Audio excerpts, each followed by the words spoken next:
지금 이제 민주당에서 얘기하는 건 아예 배임죄 자체를 없애버리겠다는 거예요. 그러면 이걸 배임죄가 없어졌을 때 이걸 악용하는 기업가들은 없을까요? 당연히 발생하죠. 제가 변호인, 내가 기업인 경영하는 사람의 변호인이라고 한다면 바로 그러겠어요. 배임하십시오. 어차피 처벌도 안 되는데. 그러면 그 어떤 A라는 회사의 핵심 소재라든지 핵심 부품을 전부 다 가족들이 만들어 놓은 별개 회사에 다 줘버리십시오. 소유권 이전하고 우리 회사는 그 회사로부터 렌탈 임대해서 쓰면 됩니다. 그리고 임대비 비싸게 책정해서 주면 되는 것이고요.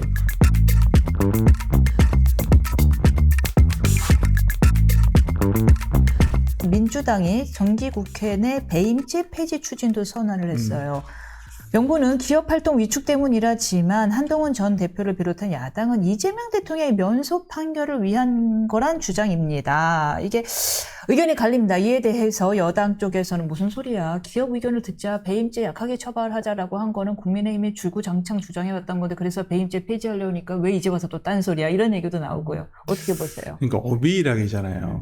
오비락. 오해받을 짓을 안 해야죠. 오비락. 네, 그러니까 저는 기업의 어떤 기업 경영자의 경영상의 판단, 이건 존중해줘야 한다고 생각을 해요. 최대한 경영상의 판단을 통해서 배임으로 될 여지가 있는 것인지 없는 것인지는 저는 지금의 법원을 통해서 충분히 판단되고 있다고 봐요. 판례를 통해서.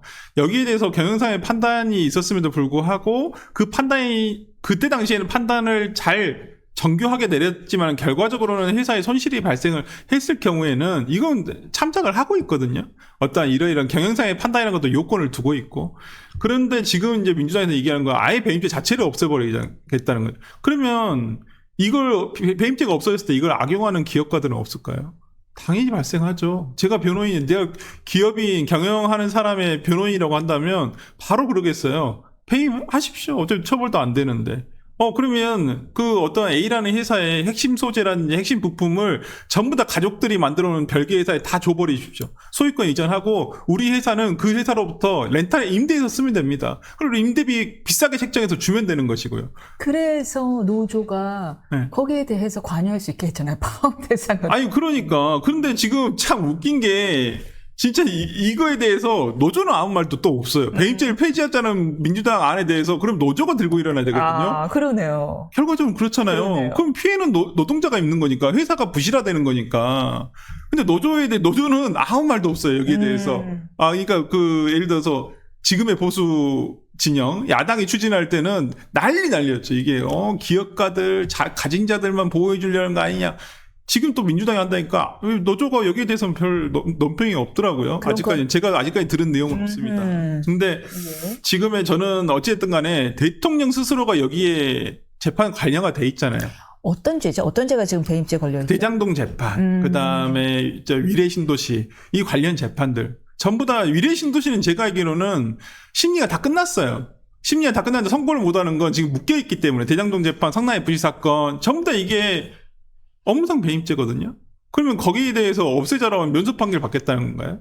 그리고 지금 이화영 씨 관련해가지고는 무슨 또 공소 취소를 바라는 것이고. 그러면 이재명 대통령은 재임기간에 법과 어떤 모든 걸 법무부가 할 수 있는 모든 걸 다 동원해가지고 그냥 자기의 재판을 다 없애겠다는 것밖에 안 되나요? 잠깐만요. 그럼 굉장히 여러 가지 수가 지금 일단 사법부를 흔들어 웬만하면 유죄 나오지 못하게 해 라는 목적이 느껴진다고 말씀하셨고 또 하나 혹시 그래도 유죄 나올 가능성이 있으니 죄도 없애버려. 그렇죠. 그럼 다 면소 그럼 면소 판결이야. 공소 취소는 그것도 공소 기각이잖아요. 오케이. 공소 취소를 위해서 지금 하고 있는 작업이 뭐죠, 그러면? 그러면 이화영 씨 지금 관련해가지고 무슨 연어 술 파티 그걸 해가지고 지금 공소 취소를 노리고 하는 거 아니냐. 세간의 해석은 그러니까 아예 지금 사법까지 가지도 마. 계속 대부 송금 사건이죠. 그게 대부 송금 사건에 대해서 이것을 공소 취소를 시켜달라. 이건 민주당 쪽 의원들이 공공연하게 법무부 장관에게 지금 요구를 하고 있는 상황이니까. 그러니까 저는, 이거 한마디로 재임 기간 동안에 본인의 사법리스크를 다 없애버리겠다고 하는 것인지. 어떻게 보세요? 근데 그 공소 취소 가능성이 있다고 보세요? 검찰 공소 나왔지 취소 않아요? 요건이 안 될 것 같은데, 제 생각에는. 그건 이제 검찰에서 판단할 내용입니다만은. 그냥 그 주장에 대해서 증거로 채택을 안 하면 되는 것이고 증거로서 판단을 안 하면 되는 부분이지 나머지 증거들이 있을 거 아니에요. 그 부분만 부분만 가지고 일단 판단할 수 있고, 만약에 그 부분, 그 수사기관에서 검찰에서 제출한 증거로 뭐 판단할 수 없거나 유죄를 입증하기 어렵다고 하면 그럼 무죄하면 되죠. 그걸 가지고 왜 공소 취소를 합니까? 굳이. 그러고 보니 설주환 변호사가 이화영 전 지사의 변호인이었잖아요. 그러니까요. 어떻게 이게 공소 취소될 수 지금 있는 사안이에요? 이 술파티와 관련해가지고 네. 안 그래도 기간이 제가 하고 있었던 때더라고요. 아. 2023년 5월 17일인데, 예. 저도 정확하게 이날 제가 들어갔었는지 안 들어갔었는지 모르겠어요. 그때는 되게 이 조사가 굉장히 잦았었어요. 그래서 굉장히 자주 제가 들어갔었는데, 저도 이제 뭐 법무부에서 감찰을 한다고 하니까, 저도 뭐 연락이 오면 당연히 조사를 할 것이고요.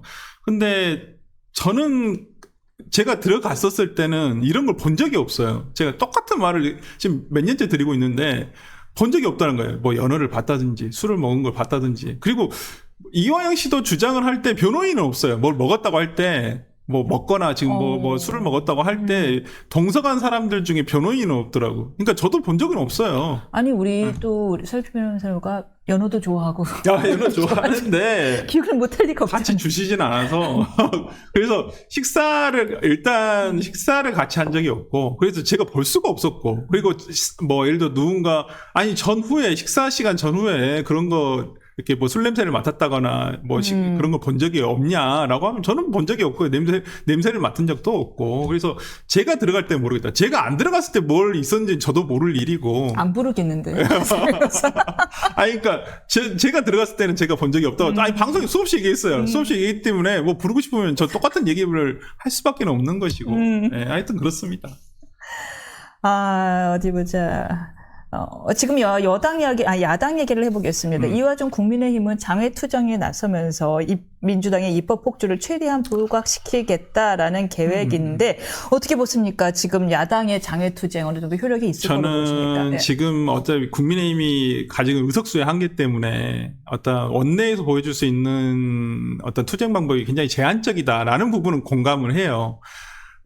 저는 장애투쟁을 통해서 목소리를 내는 거, 저는 뭐 그럴 수도 있다고 봅니다. 뭐 이런 목소리라도 내야지 뭐 국민들이 조금이라도 귀를 기울여줄 수도 있다는 부분에서는 뭐 어느 정도 공감하는 부분도 있습니다만은, 이게 자칫 뭐 저는 어제 집회에서도 상당히 이 부분 국민의힘 당 차원에서 상당히 관리를 했다고 보여요. 소위 말하는 윤어게인이라든지 뭐 이런 세력과의 어떤 좀 너무 이렇게 결합이 되는 부분을 경계하는 것 같더라고요. 물론 당연히 저는 그런 부분은 경계를 해야 되고, 국민의힘이 어떤 중도층까지의 확장, 중도층에게 어떤 지금의 민주당 정부, 여당, 집권 여당과 이재명 정부와 민주당이 하고 있는 어떤 이런 굉장히 잘못된 방식을 호소하기 위해서는 단순히 과거형으로 지나가서는 안 된다는 거예요. 현재의 문제점을 짚어주고 미래에 우리가 이렇게 할 것이라는 것을 보여주는 게 더 중요하다. 그리고 조금 아쉬웠던 건 장동혁 대표의 그러니까 이게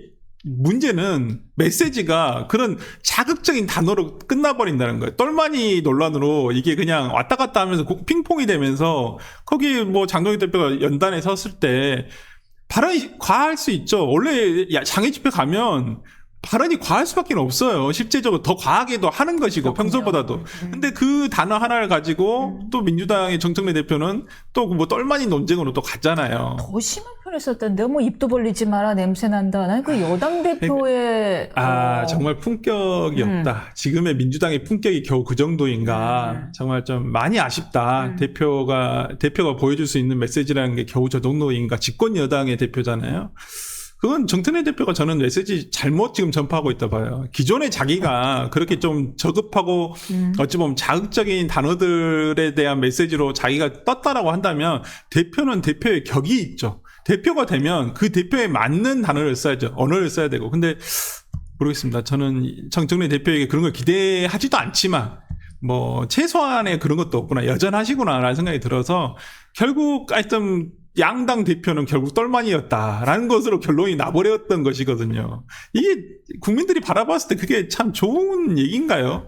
우리가 정말 진짜 너무 피곤하네요. 네. 이게 뭐 하는 거예요, 양당 대표가? 아니 이게 똑같은 생각일 거예요. 아니 정말 필요해요. 정말 네. 양당 대표가 똑같은 그런 얘기를 하고 있으니 또 오죽하면 이런 말까지 나오고 그냥 양당 야 서로 너네 위헌정당 해산 요건에 해당돼라고 얘기하니까 네. 저조차도 어떤 마음이 드냐면 그래 다 해산해버리고 특별입법위원회는 하나 얼마나 좋아요. 특별조건 아니, 얼마나 그러니까 위원회 좋아요. 그런 진짜 유혹에 빠질 수도 있다 생각하고 그러니까 최근에 정치 상황이 보여준 건 국민들 눈에 전혀 부합하지는 못하고 있다. 그리고 정말 그런데도 불구하고 야당도 조금 더 이 지금 이재명 정부가 하고 있는 특히나 가장 중요한 건 지금 외교 문제예요. 관세 문제. 이게 지금 관세 협상이 잘 된 줄 알았다고 그렇게 자랑을 했는데 어제 바로 나오자마자 지금 미국 요구대로 들어주면 우리나라 외환위기 IMF 빠진다. 본다면서요. 금융위기 네. 빠진다. 아니 그런 건지도 모르고 그때 하하하 호호 웃고 정말 대통령 뭐 외교 피스메이커라고 해주고 뭐 트럼프 띄워주고 왔나요? 그걸 본인은 자화자찬하고 대통령실에서는